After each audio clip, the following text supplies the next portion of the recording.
Hare Rama Rama Rama Hare Hare. Hare Krishna Krishna Krishna Hare Hare. Hare Rama Rama Rama Hare Hare. Hare Krishna Krishna Krishna Hare Hare. Hare Rama Rama Rama Hare Hare. Hare Krishna Krishna Krishna Hare Hare. Chapter 7. Shri Rajovacha Kasya hetof parityakta acharyenatmanas suraha etadachakshva bhagavan chishyanamakramam gurau.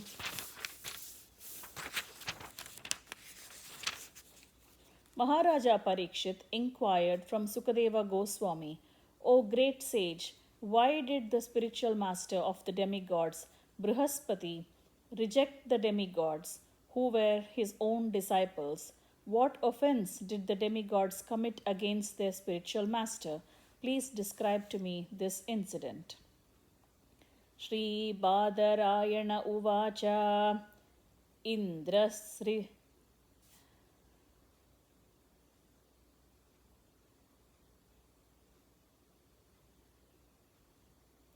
Indrastribhuvanैश्वर्यम् अधोल्लङ्घितसत्पथः मरुद्भिर्वसुभिः रुद्रैरादित्यैः भृगुभिर्नृप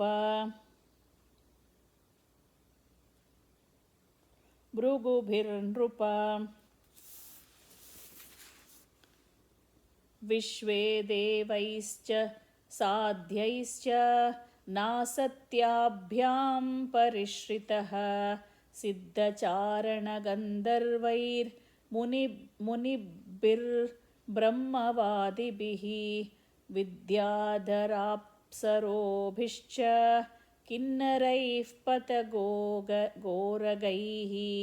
निषेव्यमानो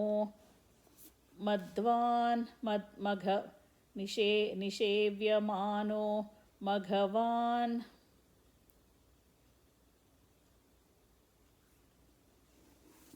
स्तूयमानश्च Bharata उपगीयमानो ललितम् आस्तानाद्यासनाश्रितः पाण्डुरेणातपत्रेण चन्द्रमण्डलचारुणा युक्तश्चान्यैः पारमेष्ट्य ऐश्चामरः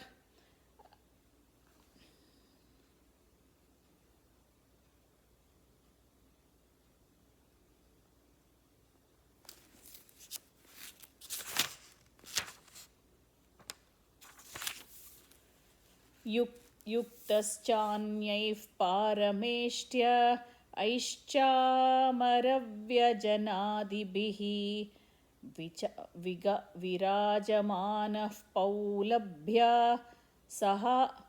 सहार्धासनया भृशं स यदा परमाचार्यं देवानामात्मनश्च नाभ्यनन्दत सम्प्राप्तं प्रत्युक्तानासनादिभिः वाचस्पतिं मुनिवरं सुरासुरनमस्कृतं नोच्चचालासनादिन्द्रः पश्यन्निव समागतम्.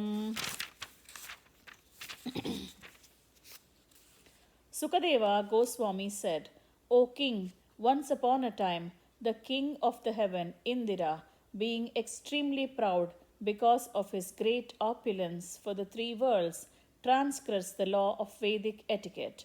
Seated on his throne, he was surrounded by Maruts, Vasus, Rudras, Adityas, Ribhus, Vishwadevas, Sadhyas, Ashwini Kumaras, Siddhas, Charanas, and Gandharvas, and by great saintly persons. Although surrounding him were the Vidyadharas, Apsaras, Kinnaras, Patagas, birds, and Uragas, snakes, all of them were offering Indra their respects and services, and the Apsaras and the Gandharvas were dancing and singing with very sweet musical instruments. Over Indra's head was a white elephant. Over Indra's head was a white umbrella as effulgent as the full moon, fanned by the yak tail whisks and served with all the paraphernalia of a great king. Indra was sitting with his wife Sachi Devi, who occupied half the throne, when the great sage Brihaspathi appeared in that assembly. Brihaspathi, the best of the sages, was the spiritual master of Indra and the demigods and was respected by the demigods and the demons alike. Nevertheless, although Indra saw his spiritual master before him, he did not rise from his own seat or offer a seat to his spiritual master, nor did Indra offer him a respectful welcome. Indra did nothing to show him respect. Tato nirgartya sahasa karirangirasah prabhuhu ayayau swagruham tushnim vidwan Shrimadavikriyam. Brihaspati knew everything that would happen in the future. Seeing Indira's transgression of etiquette, he completely understood that Indira was puffed up by his material opulence. Although able to curse Indira, he did not do so.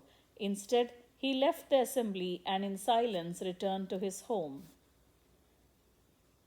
Tarhyeva pratibudhyendro guruhelanamaatmanah garhayamasa sadasi swayamatmanamatmana. Indra, the king of heavens, could immediately understand his mistake.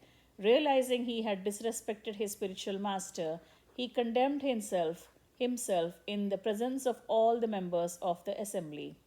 Aho bhata maha sadhu krutam vai dabra buddhina yanmayaishwarya guru sadasi katkrutaha. Alas, what a regrettable deed I had committed because of my lack of intelligence and my pride in my material opulences. I failed to show respect to my spiritual master when he entered this assembly, and thus I have insulted him. Ko grudyet pandito lakshmim tripishtapapaterapi yayaham bhavam Nitodhya Vibudeshwaraha. Although I am king of the demigods, who was situated in the mode of goodness, I was proud of a little opulence and populated my false ego. Under the circumstances, who in this world would accept such riches at the risk of falling down? Alas, I condemn my wealth and opulence. Yaf parameshtyam dishanam aditishtanna kanchana pratyutishtediti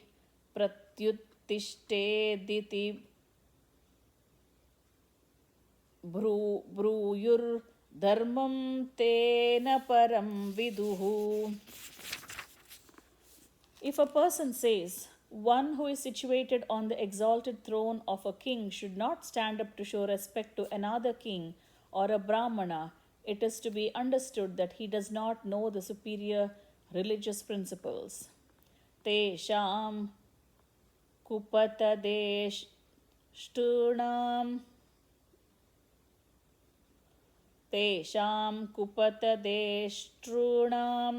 patatam tamasidhyadaha ye shraddadyurvachaste vai majjan yashmapluva iva. Leaders who have fallen into ignorance and who mislead people by directing them to the path of destruction, as described in the previous verse, are in effect boarding a stone boat, and so too are those who blindly follow them. A stone boat would be unable to float and would sink in the water with its passengers. Similarly, those who mislead people go to hell and their followers go with them. अताहममराचार्यम् आगाधदिषणं द्विज प्रसादयिष्ये निषटः शीर्ना तच्चरणं स्पृशन्. King Indra said, "Therefore, with great frankness and without duplicity, I shall now bow my head at the lotus feet of Brihaspathi, the spiritual master of the demigods.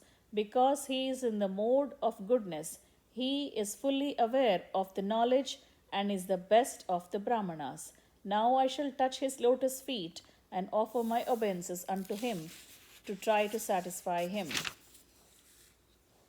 एवं चिन्तयतस्तस्य मघोनो भगवान् गृहात् बृहस्पतिर्गतो दृष्टां गातिमध्यात्ममायया. While Indra, the king of the demigods, thought in this way and repented in his own assembly, Brihaspathi, the most powerful spiritual master, understood his mind. Thus he became invisible to Indra and left home, for Brihaspathi was spiritually more powerful than King Indra.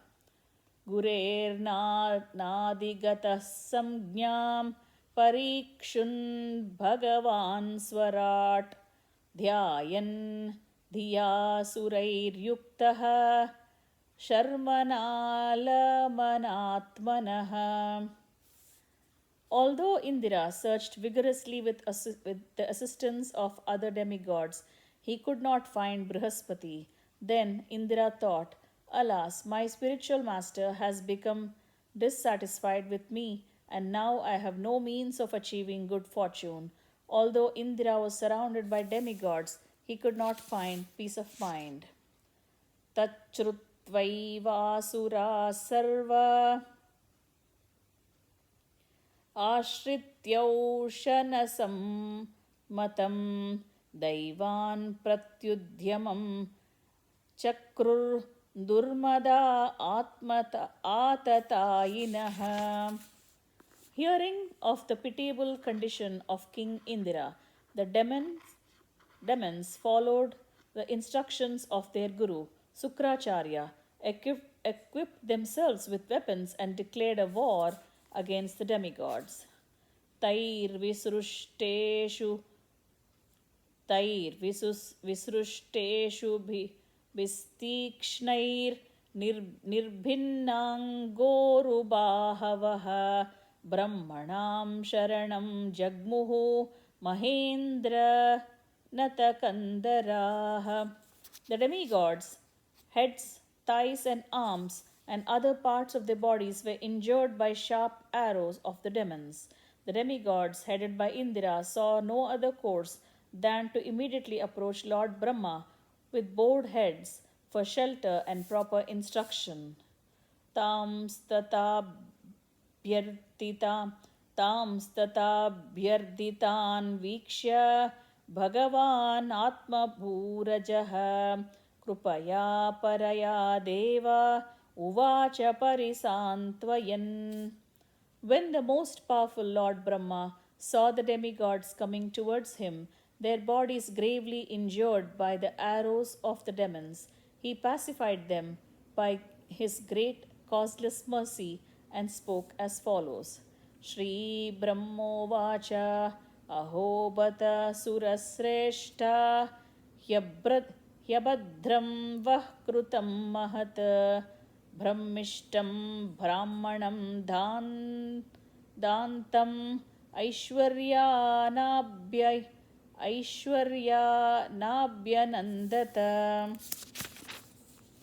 Lord Brahma said, "O best of the demigods, Unfortunately, because of madness resulting from my material opulences, you failed to receive Brihaspati properly when he came to your assembly. Because he is aware of the Supreme Brahman and fully in control of his sense, he is the best of the Brahmanas. Therefore, it is very astonishing that you had acted impudently towards him. तस्याय मनयस्यासीत् परेभ्यो वः पराभवः प्रक्षीणेभ्यः स्ववैरिभ्यः समृद्धानां च यत्सुराः. Because of your misbehavior towards Brihaspati, you have been defeated by the demons. My dear demigods, since the demons were weak, having been defeated by you several times, how else could you, who were so advanced in opulence, be defeated by them?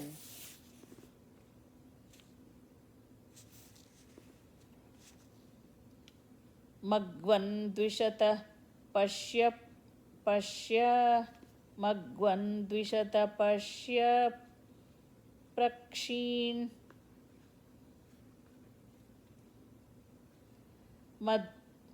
मद्वन्द्विषत पश्य प्रक्षीणान् गुर्वतिक्रमात् सम्प्रत्युपचितान् भूयः काव्यमाराध्य भक्तितः आददीरन् निलयनं ममापि भृगुदेवताः. O Indra, your enemies, the demons, were extremely weak because of their disrespect towards Sukacharya. But since they have now worshipped Sukacharya with great devotion, they have again become powerful. By this devotion to Sukracharya, they have, O Indra, your enemies, the demons, were extremely weak because of their disrespect towards Sukracharya. But since they have now worshipped Sukracharya with great devotion, they have again become powerful. By their devotion to Sukracharya, they have increased their strength so much that now they are even able to easily seize my abode from you. Tripishtupam kim ganayantya भेद्यम् antra भृगूणामनुशिक्षितार्ताः न विप्रगोविन्द गवीश्वराणाम् भवन्त्यमद्राणि nareshwaranam. Because of their firm determination to follow the instructions of Sukracharya, his disciples, the demons are now unconcerned about the demigods. In fact, kings or others who have determined faith in the mercy of the Brahmanas, cows, and the Supreme Personality of Godhead, Krishna, and who always worship these three are always strong in their position. Tadvishwarupam vajatashu vipram tapasvinam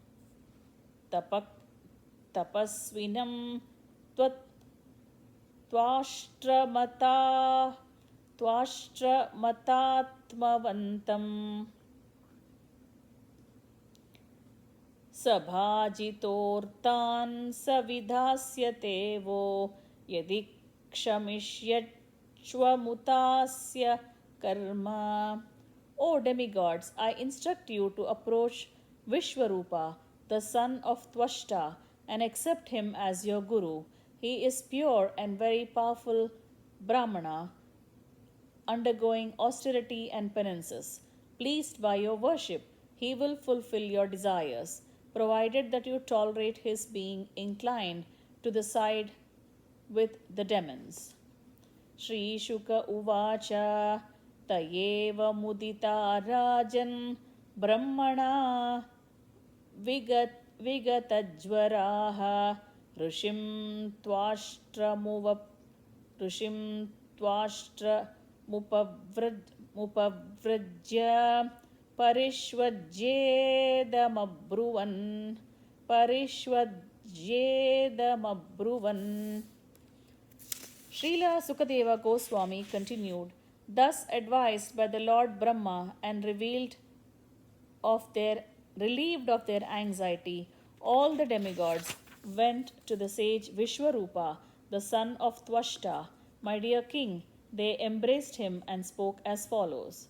Shri Deva Uchuhu Vayam Te Titayah Prapta Ashramam Bhadramastu Te Kamas Sampadhyatam Tata Pitrunam Samayochitaha.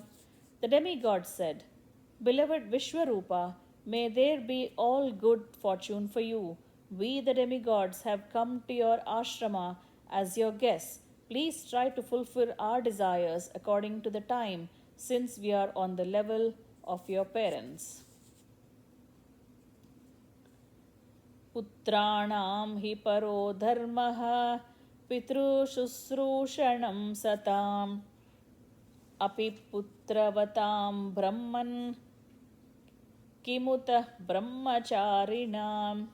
O Brahmana, the highest duty of a son, even though he has sons of his own, is to serve his parents, and what to speak of a son who is a brahmachari. Acharyo brahmano murtihi pita murtir prajapatehe brata marutpater murtir mata sakshat kshitestanuhu dayaya bhagini murtir dharmasyatmati swayam agnerabhyagato murtihi sarvabhutani chatmanaha. The Acharya, the spiritual master who teaches all Vedic knowledge and gives initiation by offering the sacred thread, is the personification of all the Vedas. Similarly, a father personifies Lord Brahma, a brother Lord Indra, a mother the planet Earth, and the sister Mercy.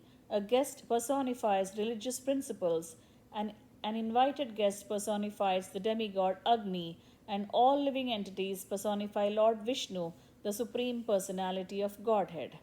Tasmat pitrunam artanam artim paraparabhavam tapasapana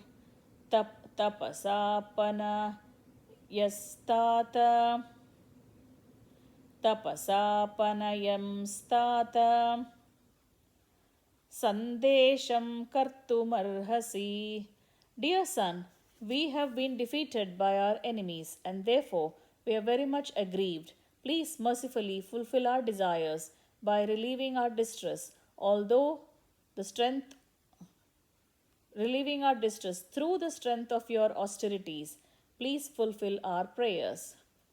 Vrunimahe tvopadhyayam brahmishtam brahmanam gurum yatanjasa vijeshyamaha sapatnam stava tejasa. Since you are completely aware of the Supreme Brahman, you are a perfect Brahmana, and therefore you are the spiritual master of all orders of life. We accept you as the spiritual master and the director, so that by the power of your austerity, we may easily defeat the enemies who have conquered us. Sagarhayanti harteshu yavishtangriya chandobhyon yatra nah brahman vayojyaistyasya karanam.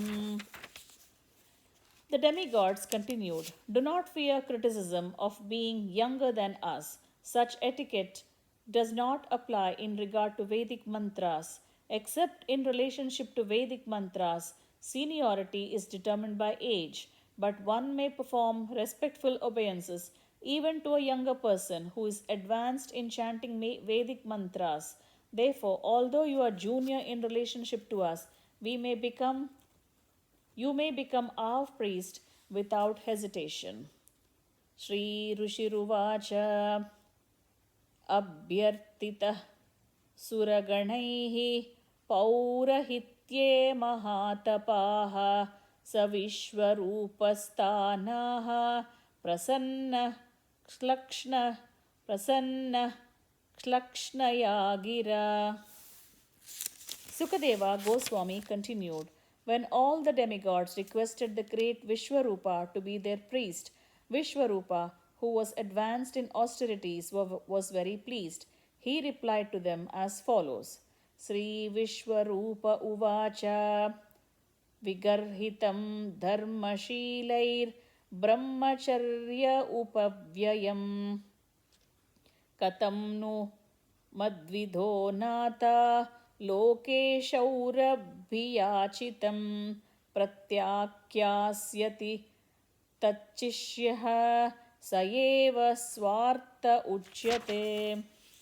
O Sri Vishwarupa said, O demigods, although the acceptance of priesthood is desired as causing the loss of although the acceptance of priesthood is decried as causing the loss of previously acquired Brahmanical power, how can someone like me refuse to accept your personal request?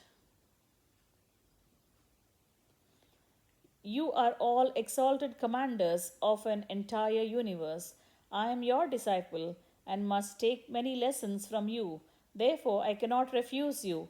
I must agree for my own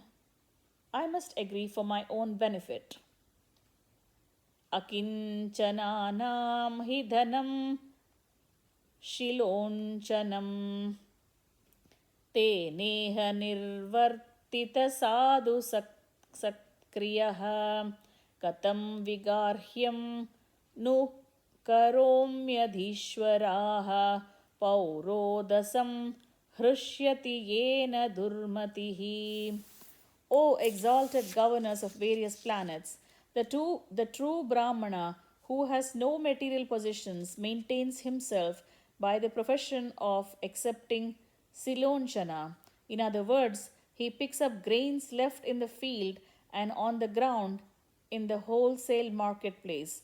By this means, household Brahmanas, who actually abide by the principles of austerity and penance, maintain themselves and their families and perform all necessary pious activities. A Brahmana who desires to achieve happiness by gaining wealth through professional priesthood must certainly have a very low mind. How shall I accept such priesthood? Tatapi na pratibhruyam gurubih prartitam kiyat bhavatam prartitam sarvam pranairartaischa sadhaye. All of you are my seniors. Therefore, although accepting priesthood is something reproachable, I cannot refuse even a small request from you. I agree to be your priest. I shall fulfill your request by dedicating my life and possessions. Shri Badarayaniruvacha Tebhya evam pratishrutya Vishwarupo Mahatapaha Paurahityam Vrutaschakre Paramena Samadhina. Sri Sukadeva Goswami continued, O king, after making this promise to the demigods, the exalted Vishwarupa, surrounded by the demigods, performed the necessary priestly activities with great enthusiasm and attention. Suradvisham Shriyam Guptam Aishanasyapi Vidyaya. औशनस्यापि विद्यया आचिद्यादान्महेन्द्राय वैष्णव्या विद्यया विभुः. The opulence of the demons, who are generally known as the enemies of the demigods, was protected by the talents and tactics of Sukracharya, but Vishwarupa, who was most powerful, composed a protective prayer known as the Narayana Kavacham. By this intelligent mantra, he took away the opulence of the demons and gave it to Mahendra, the king of the heaven. यया गुप्तः सहस्राक्षो जिज्ञे सुरचमूर्विभुः तां प्राह स महेन्द्राय विश्वरूप उदारधीः. Vishwarupa, who was most liberal, spoke to King Indra Sahasraksha, the secret hymn that protected Indra and conquered the military power of the demons. Thus ends the chapter entitled Indra offends his spiritual master Brihaspathi. Hare Rama, Rama Rama, Hare Hare, Hare Krishna, Krishna Krishna, Hare Hare, Hare Rama, Rama Rama, Hare Hare, Hare Krishna, Krishna Krishna, Hare Hare, Hare Rama, Rama Hare Hare, Hare Krishna, Krishna Krishna, Hare Hare.